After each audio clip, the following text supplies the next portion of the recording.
Good, so we already took a look at experimental probability before. Now we're taking a look at theoretical probability today. This video is set for a grade 11 3C college prep class or somebody looking to review their own theoretical probability they've learned. The prerequisite skills that we're using here are an understanding of experimental probability because the equations that we're using are very similar to the equation that we used last time. The ability to work down and the ability to substitute. When we worked on experimental probability, we also relied on these two skills, so you'll want to make sure you feel comfortable with both. Last time when we looked at experimental probability, we were looking at what did happen. We were observing an experiment and performing some calculations from there. At this point, we're not looking at what did happen. When we're working with theoretical probability, we're looking at what could happen. So we're still coming up with a pretty similar equation. That equation, let me get my pen out here. That equation we're working with is theoretical probability. Last time we had a capital E. This time we have a capital T. Our theoretical probability we're looking at right here is going to come from the number of successful, which is very similar to last time, but this time successful possible outcomes of an experiment. And then we're going to divide that by the total number of possible outcomes. Now, if we want to shorten that a little bit, we could call that the successful possibilities divided by total possibilities. Fantastic. Now, again, let's compare that to our experimental probability that we worked on earlier this cycle. When we worked with experimental probability, we were looking at our number of successful trials divided by our total number of trials. So again, when we worked with experimental probability, we were observing something. When we're working with theoretical probability, we're not observing something. We're considering all of the possibilities for what could occur.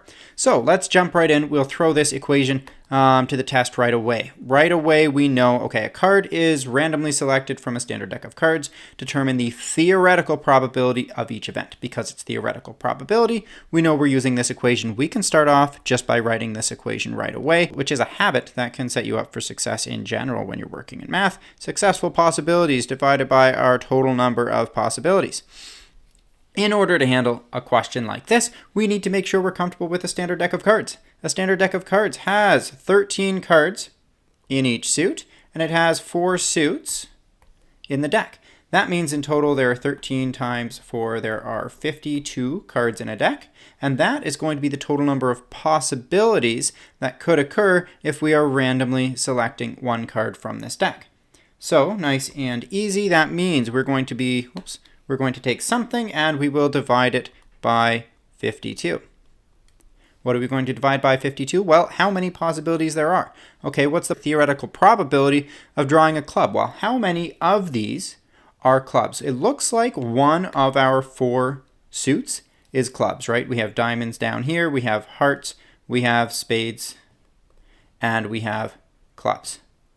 So if that's the case, all 13 of these cards are clubs. All 13 of these cards would satisfy the parameters of the question here, of the problem. So that means 13 out of 52, that is our theoretical probability of drawing a club. Can we, just as we did when we worked with experimental probability, can we reduce this fraction? Absolutely. 13 divided by 52, I can divide both of those by 13.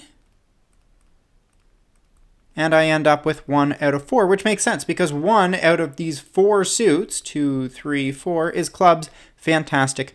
If at this point you want to turn this into a percentage, nice and easy, we throw that into a calculator, we multiply it by 100%, we end up with 25%. Either of these two forms is perfectly acceptable when you're handling a problem like this, whether it's a fraction or a percentage. Let's continue this work right here. Instead of drawing a club, let's look at the theoretical probability of drawing a queen.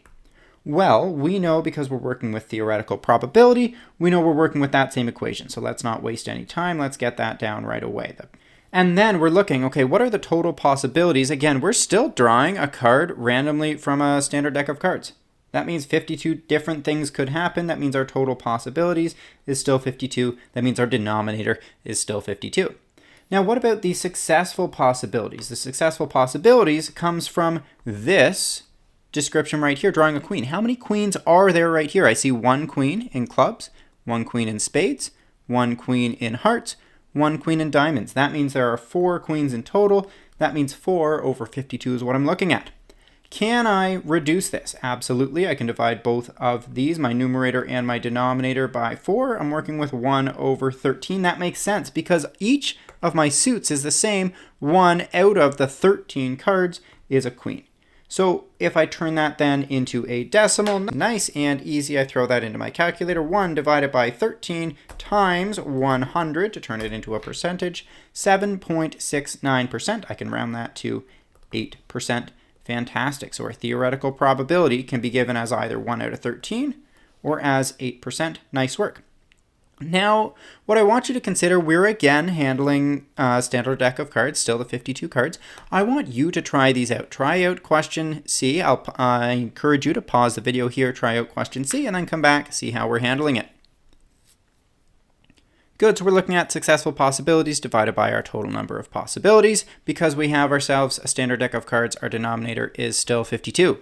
Now we're looking at drawing a face card, a red face card. How many red face cards do we have? If it's a face card, that means it's a jack, queen, or king. And if it's a red card, that means we're either working with hearts or we're working with diamonds. So what I'm looking for really is the cards that are both a red card and a face card, and you might be able to have seen in the way that I selected these right here.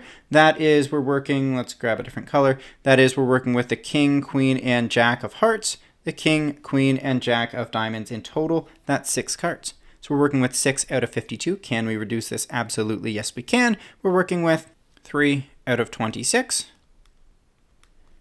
I get that from dividing my numerator and my denominator by 2. This is a perfectly acceptable final answer. Alternatively, instead of reducing it, you can just throw that 6 over 52 into your calculator, right? So bring up our calculator. 6 divided by 52 times 100 to turn it into a percentage. I'm working with 11.5%.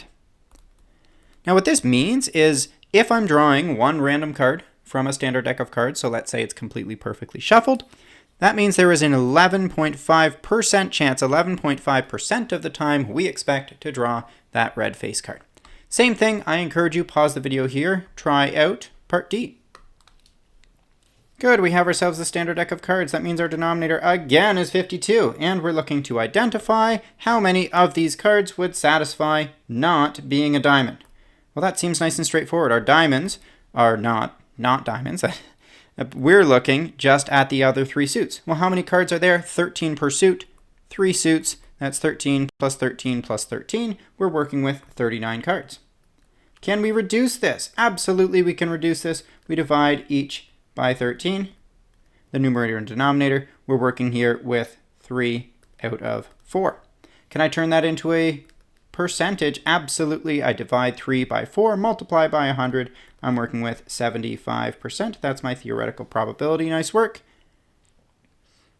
Lastly, I want you to try out, pause the video, try out E. Eventually you will pause the video and try out F as well. We're going to jump through question E together right here, assuming you're already done yours so you can compare with ours. We're working with, again, a standard deck of cards. That means our denominator is 52. Now we're looking, okay, so we're checking to see if we're collecting either a spade or a jack. Now the key here is the word or. So that means this requirement is satisfied if I pull any of these spades or any of these jacks. That is, I'm not just looking at the jack of spades, I am looking at all of these pieces. Now we'll need to be a little bit careful here because you'll notice I have 4 jacks, and you'll notice that I have 13 spades. So you might think, okay, well, 4 plus 13, that's 17 jacks plus spades that I have to work with. That's 17 jacks plus spades that I have to work with.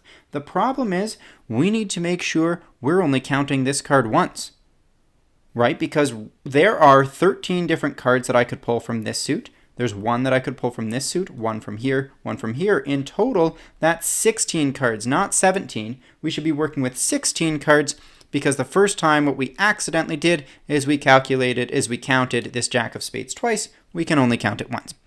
And again, can we reduce this? Absolutely. We can divide both the numerator and the denominator by 4. I'm working with 4 over 13. I can turn that into a fraction, throw it into my calculator, turn it into a percentage. 4 divided by 13 times 100.